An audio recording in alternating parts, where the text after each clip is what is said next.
Good day po. Ako po si Staff Sergeant Joel V. Caballo, 86426, Infantry Philippine Army. Na-assign sa Alpha Company 73rd IB, 19 years na sa serbisyo. May tatlo po akong war story po. Primero po ay dito sa area ng Sarangani po, yung 2011, October 13, yung namatayan kami ng isang trupa na si Let Cerebral. Sa EA po namin o area o symbol namin, bago kami umalis sa area o symbol namin, na briefing muna kami ng history namin o isto, kag may platoon leader po kami ng isang officer na dumala sa amin, kag isang platoon nga tinusikan DRC. Sa October 9 ng gabi, umalis po kami. Yung civilian vehicle po yung dinala namin. Sinakyan namin nga weapon kasi yung daan doon mahirap kasi ilog yung daanan namin. Puntang barangay. Pag dating namin yung barangay, mga almost 3 hours yung biyahe. Lakad naman kami papuntang sitio. Yung sitio, mga 6 nga oras yung biyahe namin. Pagdating doon, yung sitio kasi doon yung guide namin nga kunin. Yun, naghahintay yung guide namin. Pagdating doon, nag-stay kami hanggang gabi. So, paggabi, nag-advise yung platoon leader namin nga magluto kami ng pagkain nga 2 kainan, almusal o tanghalian. Pag mga 2100s, sugon na may lakad para iwas, sabi ng platoon leader namin nga iwas ambos para iwas mamatayan ng tropa. Lakad hanggang madaling araw, mahirap ang daan kasi di pa namin masyado yung area na memorize kasi bago namin napasukan. Antos lang hanggang dumating din kami sa sitio Mangga, pero wala namin nadaanan yung sitio talaga, nang malipid lang kami kasi para hindi kami makita ng mga civilian, para iwas inform din sa mga kalaban. Pagdating namin doon sa area nga di kami makita, nag-decide yung platoon sergeant namin nga doon lang muna kami na mag-stay hanggang isang araw na naman. Kasi yung sitio nga target namin malapit na, sabi ng guide. Doon na kami stay, nagpalitan ng duty sa tanghali para makatulog din yung trupa by squad. Hanggang nag-advise naman yung platoon leader namin magluto ng 2 kainan para tanghali o almusal to tanghali. Pag luto yon, nga nagdanda na kami na gano ng mga gamit hanggang mga 2000s, lakad naman kahit dilim, kulang sa tulog, pero okay lang, at least yung mission namin ma-accomplish namin. Hanggang nakarating kami ng sitio Kugon. Doon na mga maling araw na, mga 01. Pagdating namin doon sa sitio Kugon, yun talaga yung kay isa-isa namin yung bahay, yun yung target namin. Wala kami nakita. So ginawa ng mga squad leader namin kag yung platoon sergeant namin, kag platoon leader namin, nagkuha kami, tinawag namin si chairman kag yung asawa ni chairman kag anak ni chairman. Yung kandakan namin ng TI o tactical investigation. Ginsapirit sila tulo hanggang mahirap pa. Matagal pa sila nagsabi kasi sabi na walang armado dito. Ganyan. Galing sa una daw, wala na pasukan. Pero hanggang mga madaling araw na, mga 03 AM na ng umaga, sumabi na yung si chairman kasi tinlain na sila ng reason. Dili coincide yung reason nila sa paggandak namin ng tactical investigation. Nagplano naman yung platoon sergeant namin kasi ang sabi ni chairman, 49 ka armado. Bigla yung platoon leader namin kag yung platoon sergeant kag squad leader nga marami ang kalaban, bakit nakaabot ng 49 ka armado. Ang sabi ni chairman, naisip na yun, nabilang na. Yun, naghati kami sa 2 squad. Yung squad namin kasi lang kami. Sa Alpha, 7 lang kami, kag dinagdagan kami ng Bravo na 5, so dalawang ka, bali 13 kami. So Friday the 13 yun din, sa October, 13 yun na araw din. Na yung lumalakad kami nga 05, nag-briefing na kami sa platoon sergeant namin, kag yung squad leader ko nga magkita lang kami sa ginlagay na yung mapa. Nga dito na makuha namin na hits namin hanggang 07 ng umaga. Kasi sila kaya nila upian nung hanggang 06 ng umaga. Pag akyat namin yung pinakamataas na bundok o tinatawag na Tagaytay, nag-halt kami sandali, so kumain ng almusal. Tinawag namin yung guide. Biglang tumawag sa radyo yung namin, platoon sergeant, nga kung saan na ba kami, nga yung squad namin. Yung sabi ng squad leader ko na si Sir Biga, nga sa Bravo Company, nga, sir, kumakain pa kami, sir. Saglit lang. Kung nabilisan nyo, wag na kayong kumain kasi na yung kalaban, ginaupihan na nila, pero di sila paputo kasi nagluground pa sila. Lumadaan lang yun sa tabi nila kasi umiigib ng tubig, nagaligo. Kasi kung putukan nila, baka sila pa yung maubos yung sa DRC. Yung advice ni Sir Biga, doon na tayo mamaya, magkain. Continue tayo magkain pag malapit na tayo.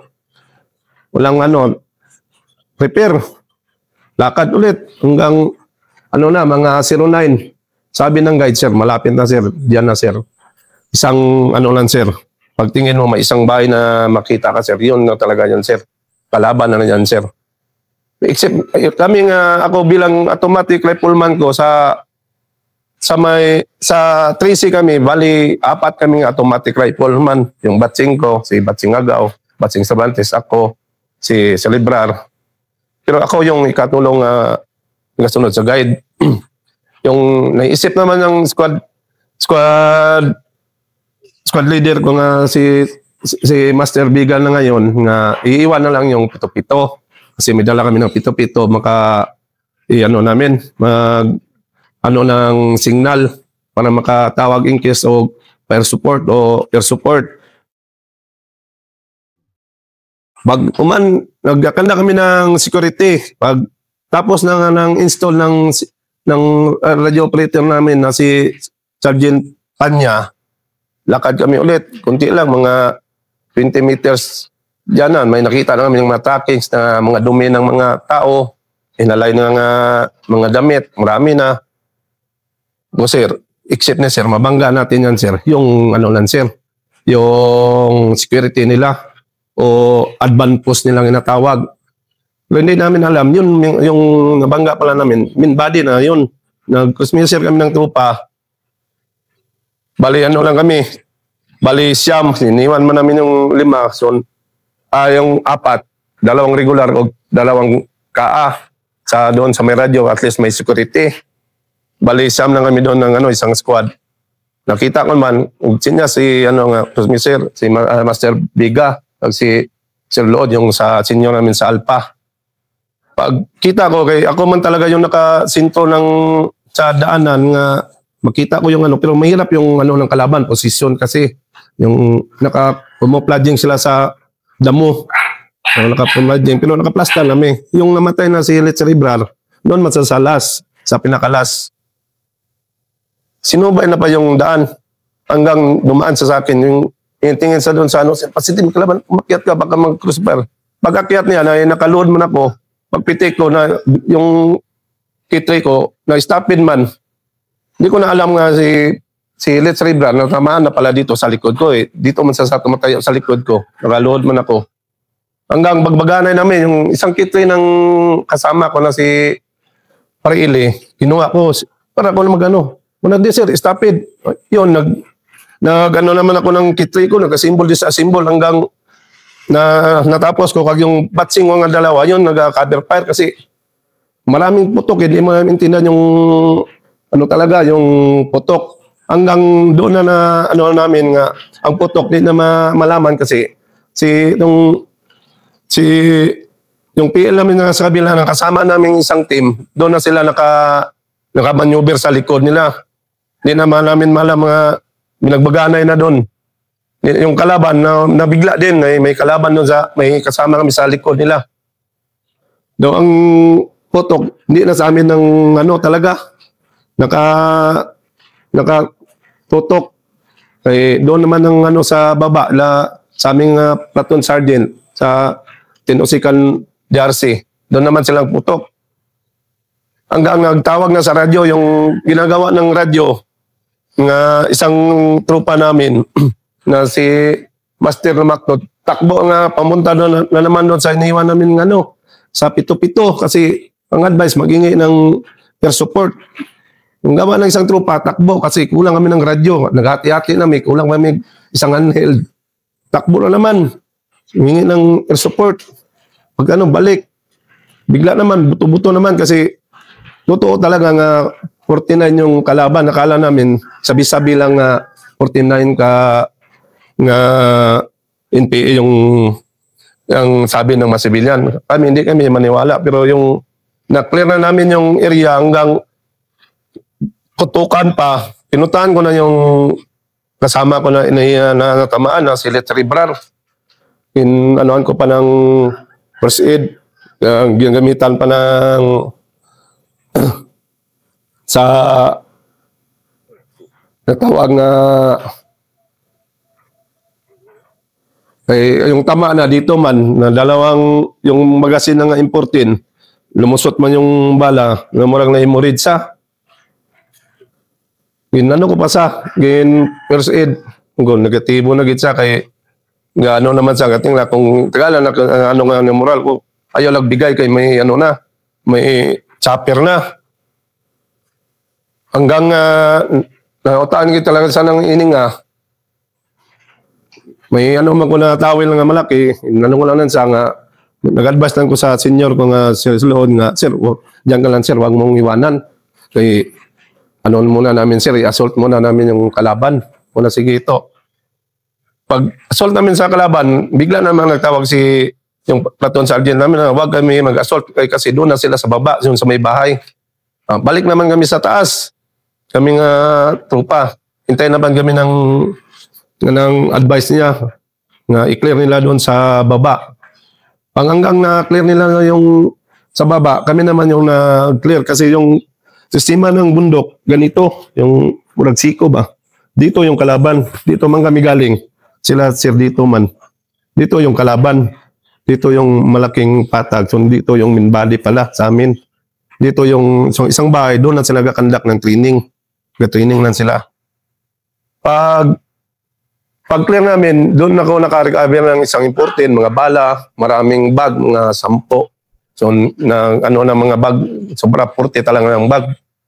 Totoo talaga yung sabi ng civilian nga 49 yun talaga na kalaban. May 3 commander man doon, Commander Alan, Yoyong og si Latitsi. Nag-conduct sila ng training na sa mga kabataan. Hanggang na nag-clear, may doon sa area nila, sir, may namatay din na sa kabilang sa NPA, isang armas din na recover nila. Pero maraming dugo yung naiwan doon. Di lang namin madali-dali nga masundan kasi priska pa yung bundok.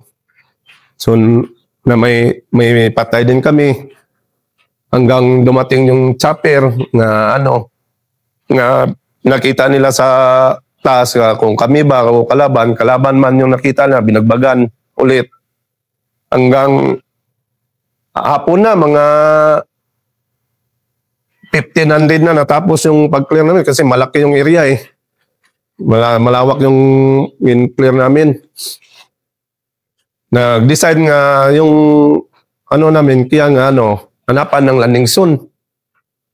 Hanapan. So, pagtingin sa mapa, malayo man yung siming open area. At least, namin yung trupa, mapadala. Nung nag-decide naman si sir nga kami nga team, hati kami, mag-hati po sa DRC nga i-clear yung trupa nga, yung area nga ng chopper para makuha yung trupa. Maraming lahat. tabas ng kahoy, hanggang dumating yung chopper, di man kaya makaya ng ng chopper kasi yung dumating ng isang chopper, civilian kasi, yung may gulong, di na kaya i-dive hanggang decision bukas na lang ng umaga. Bukas, paggabi, na kami, nag-harbor na kami, pero wala namin nagduyan, lubog brown kami kasi dili pa namin sure nga wala ng kalaban. Hanggang ating gabi, buto-buto na naman. Pinakamang na pala kami ng kalaban. May kalaban pala na iwan. Gusto nila kunin nila yung patay nila. Na pa yung kabilang team, nagpabuto hanggang umaga. Wala kami ng tulog na kasi may kalaban na pala. May kalaban pa na iwan. Yung area nga binigay ulit ng istri namin, yun yung pinuntahan namin. Kasi open na siya, maliit lang yung mga kahoy. Yun, yung hirap talaga, namatayan ka pa, kulang tulog, pero tawag nga serbisyo. Yung pinakamahirap, yung i-exit nyo yung mga patay ninyo, ganyan. So, yung daan, mahirap. Walang nga daan, kasi bigat yung namatayan ka, bigat talaga yung ikarga sa duyan. Hanggang isang tong sa kabila, dala din namin. Hanggang nakakuha sa mga 12 na ng tanghali. Doon kami, ulit naman, lakad, yung kabilang team, na balitaan na namin sa radyo nga yung scout namin, naambos na din, nawundidan din.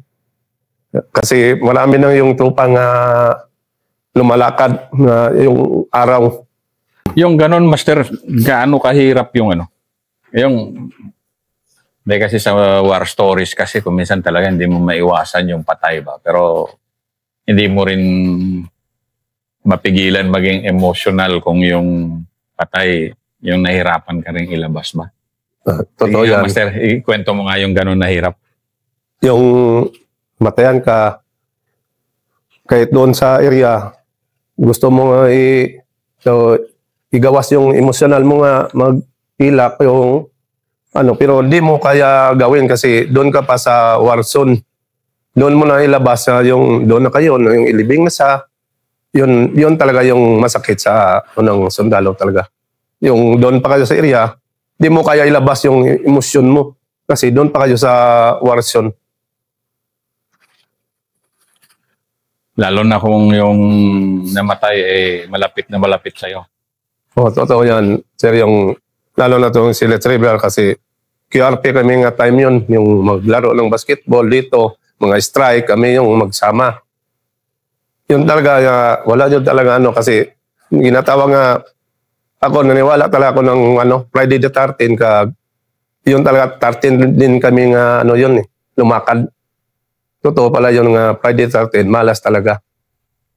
Nung manalaki ko talaga nga, nagtagal ako dito sa unit, sa disiplina yun talaga sa sarili. Kung yung inuutos ng mga officer, sundin lang. Kung doon sa area, yung yung mga bawal nga SOP, di gawin. Yun lang yung yung talaga. Yung pinalaki ko sa 73rd, yung mga kalaban namin dito, napasurrender talaga. So, yung mga frontala na dismantle namin, 71, lahat-lahat nga na pumasok nga dito, na namin, nakuha na yung mga loob. Yung mga dating kalaban na namin, ngayon kasama na namin, nagawa na nagsundalo na o nagkaan na sila.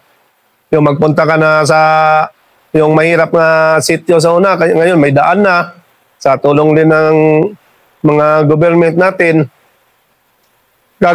Ang ko talaga sa 72, discipline na talaga yung namin sa unit na pamalaki ko talaga. Yan lang po, sir, yung hapon. Maraming salamat, Master. Master, na mga ganun na samahan nyo ng mga gera na ganun kasi kilalang kilala kayo na warrior dito yung 73rd Ano yung mga natutunan mo nun? Kasi ka na sa combat leadership nahihinog ka na nun. Yung naranasan ko talaga nga mga experience. Yung Pulmiro, galing kami Davao del Norte, mga Presidente Proco, Toril, area ng mga Bukidnon hanggang dito sa area ng Masin, yung pagpasok ng Mayliit. Yung talagang na experience ko, yung disiplina talaga sa ano, sa sarili sa yung pinto nga pag naibuto ayaw ayaw ratol o ano sa ano ayaw ratol sa boboto, at least unang gawin safety first ang sarili. Kung walang tama, doon na gawa ng decision o dapat na decision para yung tropang nagtiwala sa iyo nga nga aksyon negatibo, makita na nga si Sir Caballo wala ni ga nervyoso ga ano gid sa gata mo moral, at least sila magtaas mo nilang moral mga sa tong pagdala ko nga time nga akong naka squad leader o platoon sergeant. Basta in case na may mangyari man sa atin nga purya lang, ganyan, huwag niyong isipin nga, no? Isipin niyo nga, isa tayong squad nga pag-alis dito sa CP, buo, pag balik, buo pa rin nga buhay, walang mamatay. Yun talaga yung ko, na sabi ko sa mga tao, mga tao ko, master, sa time ko nga ako nagdala nga, pag lakad o disiplina lang, wag nga yung lakad na nga walang sa sarili. Isipin mo nga lakad na yung may kalaban, kahit diyan na sa barangay, yan, isipin mo may kalaban pa rin. Always talaga na may kalaban. Wag magkumpiyansa. Yan lang, sir. Thank you, Master.